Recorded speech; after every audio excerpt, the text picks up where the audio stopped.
ആഗോള അയ്യപ്പ സംഗമത്തിന്റെ പാനൽ ചർച്ചകളിൽ ആളൊഴിഞ്ഞതിൽ വിചിത്രവാദവുമായി സിപിഎമ്മും സർക്കാരും. ദൃശ്യങ്ങൾ AI ആയിക്കൂടെ എന്ന ചോദ്യവുമായി സിപിഎം സംസ്ഥാന സെക്രട്ടറി MV ഗോവിന്ദൻ എത്തിയപ്പോൾ പരിപാടിക്ക് മുൻപ് പകർത്തിയ ദൃശ്യങ്ങളാണ് പ്രചരിപ്പിക്കുന്നതെന്നായിരുന്നു മന്ത്രി VN വാസവന്റെ കണ്ടെത്തൽ. ഭക്തന്മാരിൽ നിന്നും ദൈവങ്ങളെ തട്ടിയൊടുക്കാൻ രാഷ്ട്രീയം ശ്രമിക്കരുതെന്ന വ്യത്യസ്ത നിലപാടുമായി CPI സംസ്ഥാന സെക്രട്ടറി ബിനോയ് വിശ്വവും രംഗത്തു വന്നു. ആഗോള അയ്യപ്പ സംഗമം വൻ വിജയമാണെന്ന നിലപാടിലാണ് സർക്കാരും CPM-ഉം. പാനൽ ചർച്ചകളിൽ ആളൊഴിഞ്ഞത് സമ്മതിക്കാൻ CPM തയ്യാറല്ല. മാധ്യമങ്ങളെ പഴിച്ച് തലയൂരുകയാണ് പാർട്ടി സെക്രട്ടറി.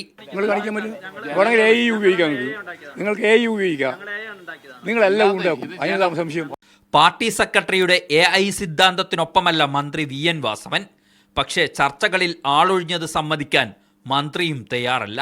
ഇത് ആരംഭിക്കുന്നതിന് മുമ്പ് രാവിലെ 8 മണിക്കും 7:30 മണിക്കും 9 മണിക്കും ഒക്കെ എടുത്ത് കുറേ ഭാഗം കൊടുത്തിട്ടുള്ള ആളുകളാണ് ഈ ഒഴിഞ്ഞ കസേര കാണിച്ചുകൊണ്ട് ഇത്തരത്തിലുള്ള തെറ്റായ പ്രചരണം നടത്തുന്നത്. എന്നാൽ മുന്നണിയിലെ രണ്ടാമനായ CPIയുടെ സംസ്ഥാന സെക്രട്ടറിയുടെ പ്രതികരണം ആഗോള അയ്യപ്പ സംഗമത്തോട് തന്നെ വേണ്ടത്ര താല്പര്യം കാട്ടാത്ത രീതിയിലാണ്.